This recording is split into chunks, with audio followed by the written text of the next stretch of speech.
Beam Z நேயர்கள் அனைவருக்கும் வணக்கம். இந்த தமிழ்நாடு மக்களே ஆவலோடு எதிர்பார்த்து கொண்டிருந்த ஒரு மிகப்பெரிய சம்பவத்தை இன்பன் உதயநிதி அவர்கள் செய்திருக்கிறார். வேற யாரு?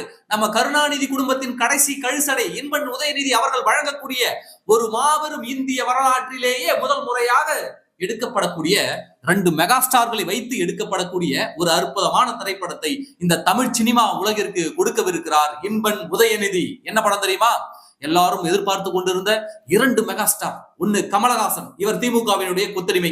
இந்த பக்கம் நம்முடைய ரஜினிகாந்த் சூப்பர் ஸ்டார், அவரை வச்சு இவங்க 2 பேரையும் வச்சு செய்ய போகிறார் நம்ம இன்பன் உதயநிதி. இவர்கள் 2 பேரையும் வைத்து ஒரு மிகப்பெரிய படத்தை பட்ஜெட் படத்தை பிளான் பண்ணியிருக்காங்க இந்த இன்பன் உதயநிதி. இந்த இன்பன் உதயநிதிக்கு ஏது இவ்வளவு பணம், எப்படி இவ்வளவு பெரிய பவர் அவருக்கு கிடைச்சது தெரியுமா உங்களுக்கு?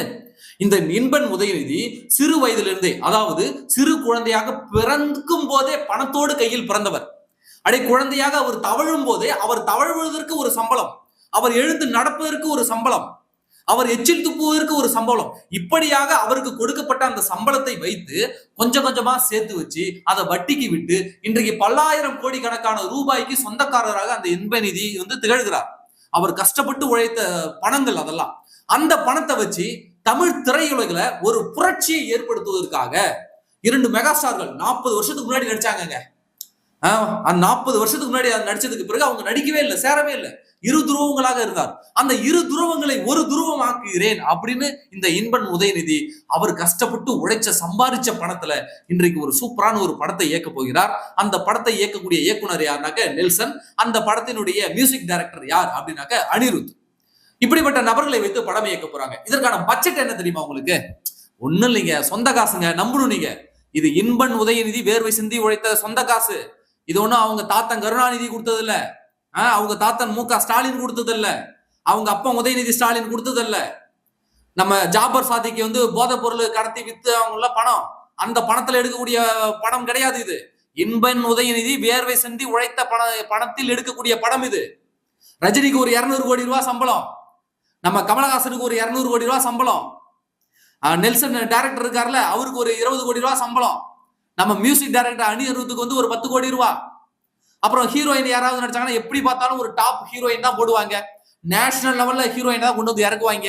அவங்களுக்கு எப்படி பார்த்தாலும் ஒரு 30 கோடி ரூபாய் 40 கோடி ரூபாய் வரைக்கும் சம்பளம்.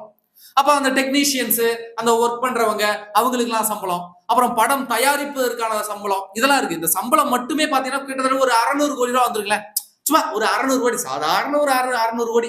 ஒரு ஏழை எளிய பிள்ளை, ஒரு ஏழை எளிய பின்னணியிலிருந்து வர இந்த ஒரு இன்பநிதி என்ற ஒரு பிள்ளை ஒரு 600 கோடி ரூபாய் சம்பளம் மட்டுமே கொடுத்து படம் எடுக்க கூடாதா? அதெல்லாம் இன்னைக்கு விமர்சிச்சுட்டு இருக்காங்களா? இதெல்லாம் கண்டிக்கக்கூடியது. இன்னைக்கு அந்த சம்பளம் மட்டும் 600 கோடி, படம் தயாரிப்புக்கு ஒரு 200 கோடினா கூட எப்படி பார்த்தாலும் ஒரு 800 கோடின்னு வச்சுங்களேன். இவ்வளவு பெரிய பட்ஜெட்ல ஒரு மிகப்பெரிய ஒரு திரை புரட்சியை இன்பன் உதயநிதி அவர்கள் செய்யவிருக்கிறார்.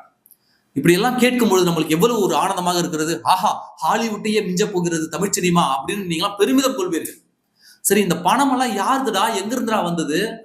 வெறும் 24 வயசு பயணி உனக்கு எப்படி 600 கோடி ரூபாய் சம்பளம் மட்டுமே கொடுத்து தமிழ்நாடு சினிமா வரலாற்றுல 2 மிகப்பெரிய ஜாம்பவான்களை வச்சு படம் எடுப்பதற்கு உனக்கு யாரு எப்படி இந்த அக்சஸ் எல்லாம் கொடுத்தாங்க? ஏது உனக்கு இவ்வளவு பணம் அப்படின்னு தமிழ்நாட்டுல இருக்கக்கூடிய ஒருவனாவது கேள்வி கேட்டானா? ஒருத்தன் கேள்வி கேட்டானா? எங்கடா போய் சம்பாரிச்ச நீ இந்த 24 வயசுல எப்படா உனக்கு 600 கோடி ரூபாய் பணம் ஒருத்தன் கேள்வி கேட்டானா? சொல்லுங்க பாப்போம். அவங்க தாத்தா முதலமைச்சர் மு.க. ஸ்டாலின் அவர்களுக்கு 6 கோடி ரூபாயில டிஃபெண்டர் கார் வாங்கி கொடுத்திருக்கானே இந்த இன்பன் உதயநிதி, அந்த 6 கோடி ரூபாய் எப்படி சம்பாரிச்சானு ஒரு பய கேட்டானா? கேட்க மாட்டானுங்க. நவதுவாரத்தையும் பொத்திக்குவானுங்க. ஏன்? சாமி கோச்சிக்கும், எலும்பு துண்டு தூக்கி போடாது, சீட்டு கிடைக்காது. அப்ப அடுத்த வாரிசை உருவாக்கிட்டு வராங்க. கூடிய விரைவில் இன்பன் உதயநிதி அவரே ஒரு படத்துல நடிகராக அறிமுகமாவார். அப்படியே அங்கிருந்து திமுகவினுடைய எம்எல்ஏ ஆவார். அங்கிருந்து திமுகவினுடைய இளைஞரணி செயலாளர் ஆவார். அப்புறம் எம்எல்ஏவில் இருந்து மீண்டும் ஒரு ஸ்போர்ட்ஸ் துறைக்கோ கல்வித்துறைக்கோ அமைச்சர் ஆவார். அந்த அமைச்சரிலிருந்து துணை முதலமைச்சர் ஆவார். துணை முதலமைச்சரிலிருந்து முதலமைச்சர் ஆவார். அப்போ எதிர்கால முதலமைச்சர் இன்பன் உதயநிதி. எதிர்கால முதலமைச்சர் இன்பன் உதயநிதி தயாரிக்கும் படம் இது. 600 கோடி ரூபாய் எவன் அப்பன் விட்டு காசு? கருணாநிதி கல்லு உடைச்சானா, இல்ல கருணாநிதி கக்கூஸ் கழுவி சம்பாதிச்ச பணமா இது? ஏன் இதை யாருமே கேள்வி கேட்க மறுக்கிறீங்க? ஒரு சின்ன பையனுக்கு ஏதுங்க இவ்வளவு பணம், யாருங்க கொடுத்தாலும் ஏன் யாருமே கேள்வி கேட்க மறுக்கிறீங்க? இன்றைக்கு தமிழ் சினிமா செத்துக்கிட்டு இருக்குதுனாக்க இன்னைக்கு பழைய படத்தெல்லாம் ரீரிலீஸ் பண்ணிட்டு இருக்காங்க. எதுக்காக? கதை இல்லை. இங்க ஒரு படம் இங்க வெளியிட முடியல, ஒரு படத்தை சொந்தமா தயாரிக்க முடியல, ஒரு ஹீரோ ஃப்ரீயா எங்கேயும் போயிட்டு ஒர்க் பண்ண முடியல, ஒரு ஹீரோயின் போய் எங்கேயும் ஃப்ரீயா ஒர்க் பண்ண முடியல, கூட்டு போயிடறானுங்க. ஈஸியா இருக்கு இந்த திமுக காரணங்க. அப்போ எப்படி இங்க தமிழ் சினிமா வாழும்? அழிச்சிட்டானுங்கல்ல. திமுக ஆட்சி வருவதற்கு முன்னாடி வரைக்கும் ஒரு வருஷத்துக்கு கிட்டத்தட்ட 50 படங்கள் ரிலீஸ் ஆனது. திமுக எப்ப ஆட்சிக்கு வந்ததோ, ரெட் ஜெயண்ட் எப்போ இந்த தமிழ் சினிமா உலகை கையில் எடுத்ததோ அன்றிலிருந்து ஒரு படம் ஏதாவது ரிலீஸ் ஆகுதா பாத்தீங்களா? ரீரிலீஸ் படம் தான் அதிகரிச்சிருக்கிறது. இதை எத்தனை பேர் கவனிச்சீங்க? ஒரு காலத்துல நாம தெலுங்கு சினிமாவை, கேரள சினிமாவை, கன்னட சினிமாவை பார்த்து கைகொட்டி சிரிச்சோம், என்னடா பொம்மை படம் எடுத்து வச்சிருக்காங்கன்னு. இன்னைக்கு அந்த சினிமாக்கள், அந்த மாநிலங்கள்லாம் மிக தரமான கதைக்களத்தோடு சின்ன பட்ஜெட்ல படம் எடுத்து வந்து பேன் இந்தியா படமாக வெற்றி பெறுகிறது. இன்றைக்கு மொத்த இந்தியாவே தமிழ்நாட்டை பார்த்து சிரிக்குது. அது காரணம் என்ன? ஏன்னா இங்க சிந்தனையாளர்களுக்கு கிடையாது, அங்கீகாரம் கிடையாது. சமீபத்தில் கூட இந்த தமிழ்நாடு அரசு திரைப்படத்துல இருக்கக்கூடியவர்களுக்கு, அந்த திரைத்துறையினருக்கு விருதுகள் வழங்கினாங்க. அவங்களுக்கு யாரு சொம்படிச்சாங்களோ, திமுக காரனுக்கு எவெல்லாம் கழுவி விட்டானோ அத்தனை பேருக்கு விருது. உண்மையாகவே மிக அற்புதமான கதைக்களங்களை கொண்டு வந்து திரைப்படத்தை இயக்கியவர்களுக்கு விருது கிடையாது. இதை நாங்க சொல்லலைங்க. திமுகவுக்கு இவ்வளவு காலம் கழுவி விட்டு கொண்டிருந்த நடிகர்களே, இயக்குநர்களே பொங்கி வெளியில வந்து ஆதங்கத்தை கொண்டிருக்காங்க. நாங்க சொல்லல. நாங்க சொன்னாதான் ஏதோ குத்தம் சொல்றான்னு சொல்லுவீங்க. நாங்க சொல்லலப்பா, அவங்க தான்ப்பா சொன்னாங்க. அப்போ தமிழ் சினிமா, அந்த உலகை, தமிழ் திரை உலகையே மொத்தமாக முடக்கி வைத்து சர்வ நாசம் பண்ண ஒரே ஒரு புகழ் யாரை வந்து சேரும்னா இந்த கருணாநிதி குடும்பத்தை மட்டும்தான் வந்து சேரும். இவனுக்கு ஆட்சிக்கு வந்தாலே, போன தடவை சன் பிக்சர்ஸ் இருந்தா அவன் ஆட்டையை போட்டான், இந்த தடவை இவங்க ரெட் ஜெயண்ட் வந்தானுங்க, இவனுக்கு ஆட்டையை போடுறானுங்க. அடுத்து இன்பன் உதயநிதி. இது இல்லாம இன்னொரு தயாரிப்பு நிறுவனத்தை தொடங்குவதற்கும் வாய்ப்பு இருக்கு. ஏன் தெரியுமா? இது எங்க அப்பா உருவாக்குனதுங்க. எங்க அப்பா உருவாக்குனது எனக்கு வேண்டாங்க, நான் சொந்தமா தொழில் தொடங்குன்னு சொல்லிட்டு அவருக்கு உருவாக்குவார்.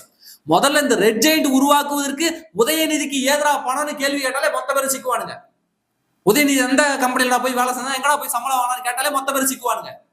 அப்போ முழுக்க முழுக்க மக்களிடம் அடித்த கருப்பு பணத்தை, கொள்ள பணத்தை, ஊழல் பணத்தை, டாஸ்மாக் பணத்தை, இப்ப நேரு மாதிரி ஆட்கள் திருடி கொடுக்கிற பணத்தை ஹவாலா முறையில் வெளிநாடுகளுக்கு அந்த 10 ரூபாயை வச்சு அனுப்பிவிட்டு எல்லாத்தையும் பணத்தை மாற்றி அதை ரியல் எஸ்டேட்ல பிசினஸ் பண்றது. ரியல் எஸ்டேட் நிறுவனம் ஒன்று இருக்கிறது. சினிமாவுக்கு பிசினஸ் அந்த கருப்பு பணத்தை வெள்ளையா மாத்துறதுக்கு இருக்குது ரெட் ஜெயண்ட். ஒண்ணும் இல்ல, இந்த படம் ஃபெயிலியர் ஆனா கூட இவங்களோட அந்த கருப்பு பணத்தெல்லாம் நாங்க நஷ்டமாயிடுச்சுன்னு கணக்காட்டுருவாங்க. அப்படிப்பட்ட ஆட்கள் தான் இவனுங்க. இவனுக்கு ஒன்றும் சும்மா எல்லாம் கிடையாது. அதனால இந்த தமிழ் சினிமா உலகை இவர்கள் கைகளில் இருந்து விடுவிக்க வேண்டும். இவர்கள் கருப்பு பணத்தில் மக்களினுடைய பணத்தை சுரண்டி, வரி பணத்தை சுரண்டி எடுக்கக்கூடிய இந்த படங்களை மக்கள் படுதோல்வி அடைய செய்ய வேண்டும். நான் கமல் ரசிகரு, நான் ரஜினிகாந்த் ரசிகரு அப்படிலாம் போயிடாதீங்க. நான் கூட தான் ரஜினி ரசிகரு. அதுக்காக இவனுக்கு எடுக்கிற அந்த திருட்டு பணத்துல எடுக்கிற படத்தெல்லாம் போய் நம்ம ஊக்குவிக்கணுமா? ஊக்குவிக்க கூடாது. ஒரு முறை இவனுங்களை அடிச்சாக்க மீண்டும் இது போன்ற வேலைகளை செய்ய மாட்டானுங்க. நன்றி.